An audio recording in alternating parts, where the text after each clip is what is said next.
Hey guys, good morning from Dhaka, Bangladesh. Welcome back to the channel. Hopefully, you're doing good. Today, I'll be doing a couple of episodes from the rooftop. I'm speaking a little bit low. I'm holding the mic close so you can hear me. Time is pretty early, around 6:45, around 7 a.m. approaching. So I have two episodes ready for you. One is going to be a revisit to one of my most favorite fragrances. I'll tell you a little bit of a story.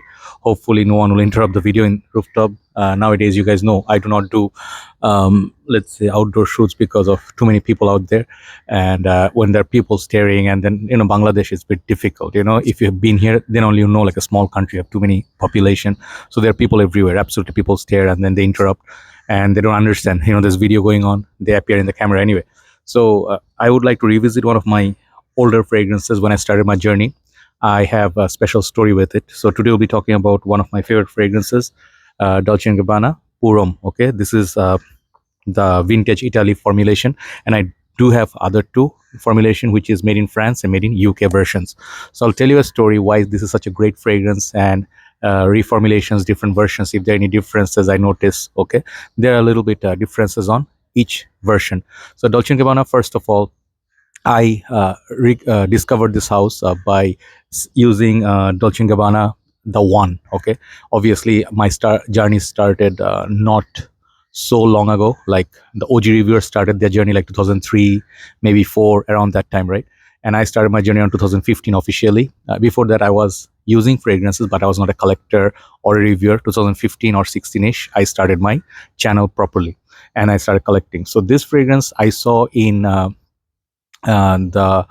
Dolce & Gabbana Purom. I saw it a little bit later part of the journey, and I saw Max Forte, one of my favorite reviewers, talked about it, and he did say, I love this fragrance. This is one of the best tobacco-based fragrances, and the vintage version is so good, the sticker version especially. I'll talk about it each and just give you an introduction. This is more like a vlogging style, right? This is not a review. You guys already know about this fragrance. So he said this fragrance is so good. It's one of my signature scent. No matter how many fragrance I use, this is the fragrance that I love. And I did not understand so much, because as the years go by, you learn like what are the fragrance differences, vintage, reformulation, and the older batches, discontinuation. This is all you learn over the years. So this is a learning curve. So as I went deep into the collection, I understand like the value of vintage fragrances, right? So when I saw the video, I got, this was the bottle that I got in Malaysia. I was in Malaysia that time. My bottle was almost finished. I gave this to my dad actually. So this much juice left, and this is the UK version. I don't know if the camera will pick it up. I think this was made in UK. Okay, so this was definitely one of the newer batches, like in 2016, 15, that batch. And this fragrance, I did apply it many times. It gave me a headache. I did not understand the fragrance at first, definitely because maybe the newer formulation, maybe UK version, is a little bit different than the vintage. I'll go from old to, so I new to older. I'll go back in time. So when I used it, I did say in my review, I remember that I went clubbing once with it, and I kept spraying it because I love the opening, but the dry down gave me sort of like headache. So this fragrance is supposed to be citrusy opening, a little bit of mandarin orange. There's definitely lavender, a little bit of a tobacco, huge tobacco actually, and then a little bit of spices like cinnamon or something. I don't remember exactly. There's some peppery notes. So this is a very complex fragrance. This one is considered to be one of those great fragrances like Chanel Allure or something signature scent worthy, Versace, Dreamer, kind of those powdery fragrance which has lavender, and then some of the other great fragrances. What else comes to my mind? Like each house has one signature scent, right? This is Dolce & Gabbana's signature fragrance. Okay, maybe before this era there's like fragrance like Dolce & Gabbana Buy, or what was the other one? There was this barbershop fragrance. Anyway, so like this fragrance, when I tried it, I did not like it at first. Okay, I kept spraying it, and I felt like this fragrance is too synthetic in the opening, and it gave me headache. And then I kind of felt sick in the car when you especially spray in the car, and the AC makes you feel like the smell stays stuck. And the thing is, when you are like a noob or like a newbie, what you do, the mistake, you keep spraying, want to smell the opening more and more. You don't understand that your nose gets tired, you get nose fatigue, and you get like tired of the fragrance, and you cannot detect it anymore. This is a pretty beast mode fragrance. Even the new formulations, they are. So the British version, UK version, you'll see the difference between cap. This is the newer style cap. I'll show you side by side. The older style caps are like this. Okay, like you see the difference. Okay, so you'll pick it up. And then the sticker, the newer versions, they don't have sticker. So I heard there are 4 versions of it, right? So this was the newest UK version. So this is like missing that beautiful bergamot and a little bit of a citrusy mandarin orange. That opening is missing in this UK version. So that's the difference that I found, and it's not as beast mode, perhaps like the older batches are more long lasting. So the made in UK version is the one that you can get in the market. So that is my least favorite or least preferable. If you can now get the first reformulation or the bit older batches, one of them I got from one of my brothers, like in the community. This one is looking like the same, like 2016-17, but this is the made in France version. I think it's written somewhere. I don't know if the writing is gone. So this is made in France. I don't know if the camera will pick up. I don't think it will. So this one I bought from a brother, almost full. He sold it for 75 around that dollars. I bought it off because this was like, think made in Germany and made in France. There are two versions, as far as I know, at the first reformulation when the sticker was gone. So these ones you couldn't find any more in 2016-17 already. These ones are gone like 2-3 years back before that. So this is considered as somewhat semi-vintage. Okay, and when I got this, definitely, that's why I gave my other bottle to my dad. He liked it. He has mature nose. He likes more complex fragrance like Versace L'Homme. So he doesn't mind wearing the UK version. He finished the bottle, as you can see. But I was using this one. You might say like, hey, why didn't you give your dad the better one? Yeah, you can say, because we are sometimes a little bit selfish.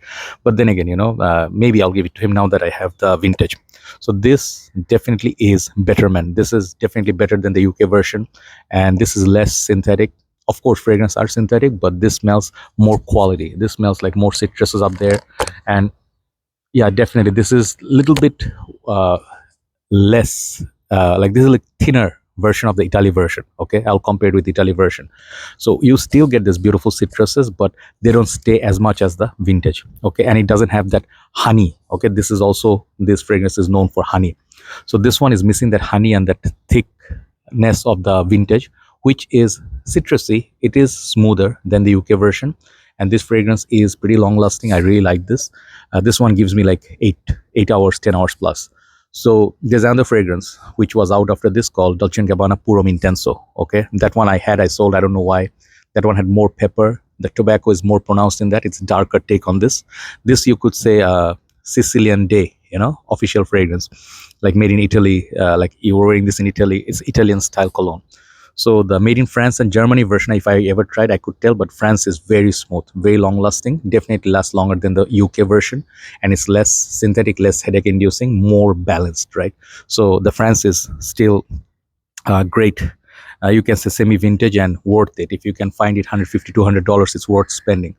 But Dolce & Gabbana, the ultimate one was this one. I found in a shop by luck, this small vintage. Okay, like it's a miniature. This one collects dust. Okay, but this is a small 4.5 ml that I found in a shop.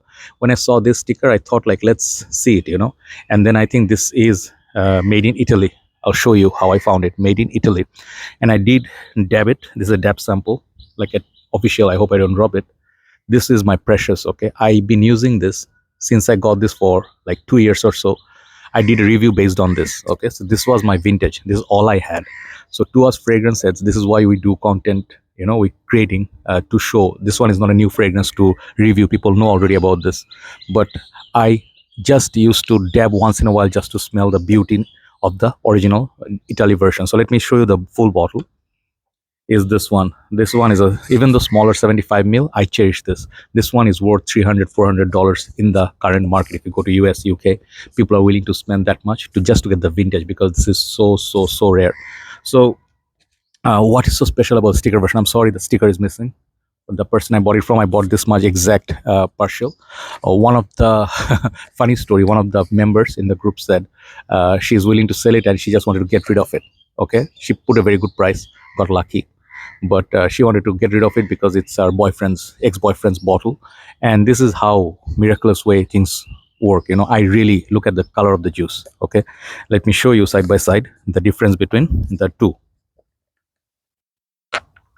I hope you can see it. I'm holding the mic, but you see the color difference is very pronounced. This one is much darker honey yellow color, and this is lighter yellow, even though this is first and semi-vintage.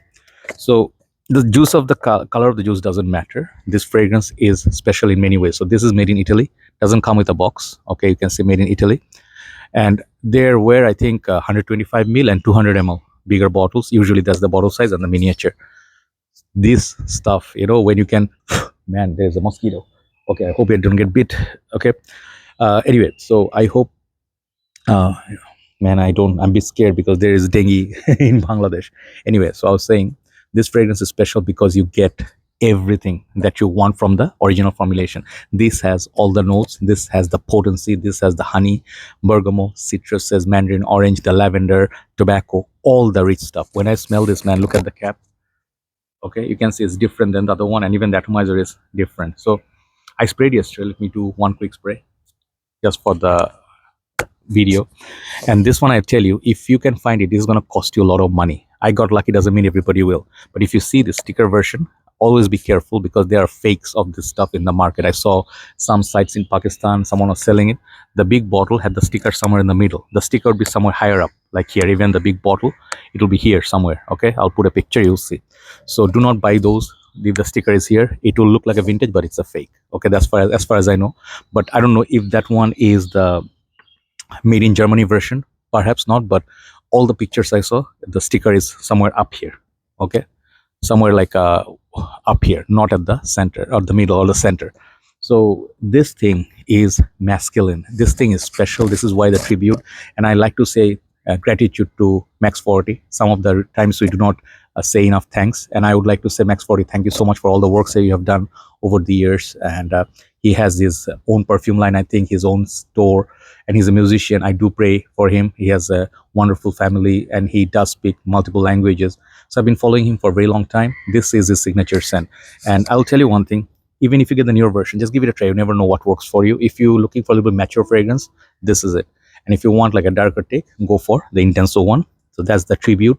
This fragrance is amazing. Okay, thank you so much for watching. This is the tribute. And I'm sorry I'm walking after, like, I'm doing the walk and then in between I'm doing the video, so I am not really fresh.